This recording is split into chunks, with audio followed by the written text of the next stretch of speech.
Buenos días, queridas invitadas e invitados. El día de hoy mi compañera Nadia y yo les hablaremos del estudio del movimiento de una partícula en distintos medios. Nosotros somos de la Facultad de Ciencias de la UNAM y comencemos. A manera de introducción, les comenzaré explicando la terapia de hipertermia magnética para darnos una idea del porqué de este estudio. La hipertermia magnética es una terapia dirigida con nanopartículas de propiedades magnéticas. Estas, después de ser introducidas por vía intravenosa, viajarán a través del torrente sanguíneo para llegar y atacar a las células cancerosas, elevando su temperatura de 41 a 46 grados Celsius y, bueno, mediante la ayuda de campos magnéticos externos alternantes. El fin, bueno, de nuestra curiosidad, esta fue nuestra fuente de curiosidad para hacer nuestra investigación de cómo es que se mueven las nanopartículas en un flujo bombeado intermitentemente. Ahora, continuando con las propiedades de nuestras nanopartículas, ¿qué es una nanopartícula? Una nanopartícula es una partícula extremadamente pequeña que está entre los 10 y 100 nanómetros de diámetro. Es por eso que no puede ser vista a simple vista, sino solamente a través de un microscopio electrónico. Pero, ¿cómo es que viajan las nanopartículas en la sangre? Esa fue nuestra duda de mis compañeros y mía. Y bueno, sin vernos limitados a lo largo del curso, realizamos experimentos en casa con materiales de fácil acceso para llegar a la creación finalmente de un dispositivo análogo al bombeo del corazón. Esto con la finalidad de, repito, entender cómo es el movimiento que se presentan las nanopartículas magnéticas en la sangre.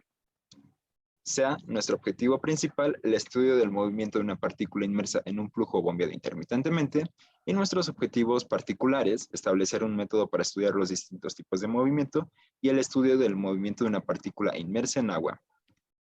Continuando con nuestros tipos de movimiento que presentaron nuestros objetos, comenzaré con el movimiento rectilíneo uniforme. Este movimiento presentará una trayectoria en línea recta. Para este se recorrerán distancias iguales en tiempos iguales. Así que su velocidad será constante, como se puede observar en la gráfica. Y al ser la velocidad constante, la aceleración será nula, valdrá cero. Nuestro segundo tipo de movimiento será el movimiento rectilíneo uniformemente acelerado. Este igualmente ocurre sobre una recta, pero en este caso la aceleración es constante. En nuestra gráfica de posición encontramos un comportamiento cuadrático, una parábola. En la velocidad también encontramos un comportamiento creciente, pero esta vez en línea recta. Y finalmente, en nuestra gráfica de aceleración encontramos que es una línea recta horizontal diferente a cero, ya que esta es constante, como habíamos mencionado. Yéndonos a la parte de metodología, recordamos nuestro punto de partida, que es el estudio del movimiento de una partícula en distintos medios. Entonces, para nuestros 3 próximos experimentos, vamos a necesitar un método para medir la posición de nuestros objetos en función del tiempo, para poder así calcular la velocidad promedio, la cual será obtenida con el cambio de posición, dividiendo el cambio de posición por el tiempo final, el tiempo inicial. Y la aceleración promedio, esta será indicada por la variación de velocidad por unidad de tiempo. Cabe recalcar que realizamos 5 videos para cada experimento, con el fin de obtener una mayor precisión en el comportamiento promedio. Así que lo siguiente fue identificar nuestro sistema de medida, para el cual ocupamos el software de Tracker. En este insertaremos nuestros videos para calcular las posiciones en función del tiempo. Después serán exportados a Excel para hacer los cálculos correspondientes y finalmente se graficarán en la aplicación de Origin Lab. Ahora sí, para entender el estudio del movimiento, nos colocamos en nuestro primer experimento, que es la caída en aire. Aquí dejamos caer una pelota a una cierta altura, con el fin de poder establecer una metodología para las demás rotaciones y a su vez poder observar qué tipos de movimientos se dan.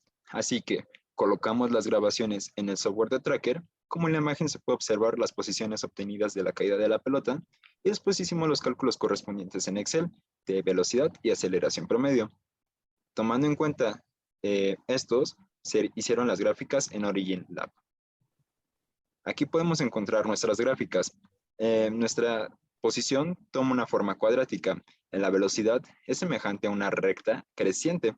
Y en la aceleración, bueno, aquí presenta variaciones, pero es debido a diversos factores que fueron, como lo fue el promedio de las posiciones obtenidas. Este tipo de comportamientos nos recuerdan a nuestro movimiento rectilíneo uniformemente acelerado. Continuando con nuestra secuencia, ya sabemos cómo medir las caídas de nuestras partículas, pero si ahora nos preguntamos cómo será la caída en un fluido, como es el agua, bueno, lo probamos y en este dejamos caer una partícula en un recipiente lleno de agua. También colocamos una cinta de medida para que las medidas fueran más precisas. Y bueno, seguimos la misma metodología que en el primer experimento, es decir, grabamos los videos, los exportamos a Tracker para obtener las posiciones y se calcularon las velocidades y aceleraciones promedios en Excel.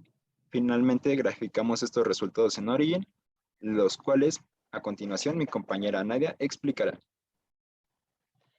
En la gráfica de posición, al inicio tenemos una pequeña curva que posteriormente se vuelve una línea recta creciente. En la gráfica de velocidad tenemos al inicio una recta creciente que posteriormente se vuelve horizontal. Esto nos quiere decir que la velocidad se volvió constante. En la gráfica de aceleración tenemos al inicio que los puntos oscilan en un parámetro distinto de cero.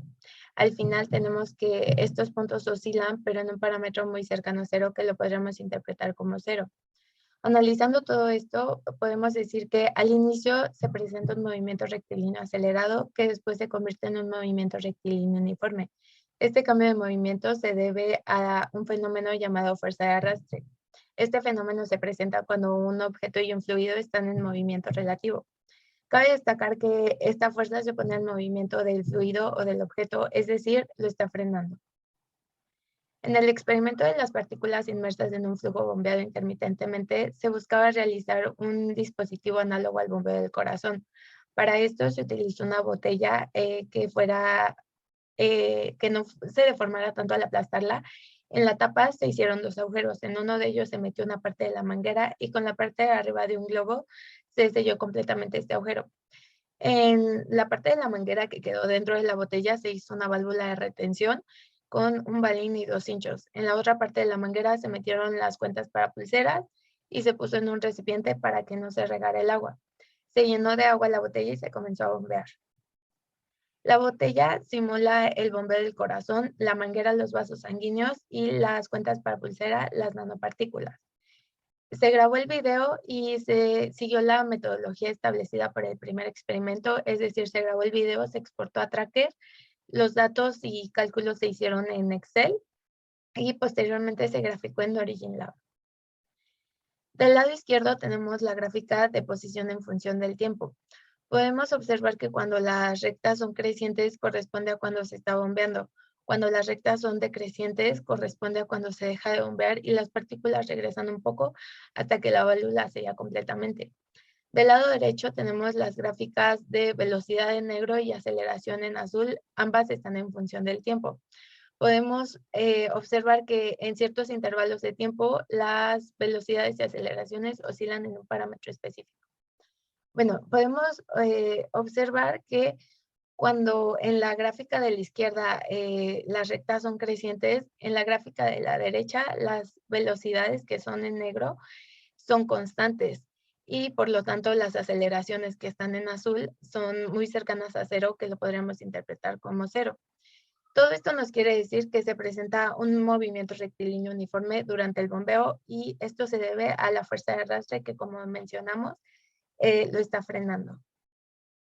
Al inicio y al final del bombeo se presenta un movimiento rectilíneo acelerado, ya que está frenando y aumentando la posición de la partícula, al igual que su velocidad, por lo que su aceleración es distinta de cero.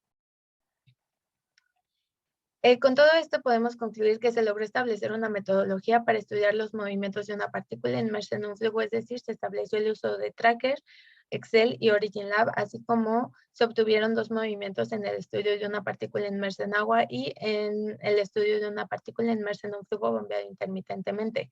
Es decir, en ambos estudios se obtuvieron los mismos movimientos, siendo el movimiento rectilíneo acelerado y movimiento rectilíneo uniforme.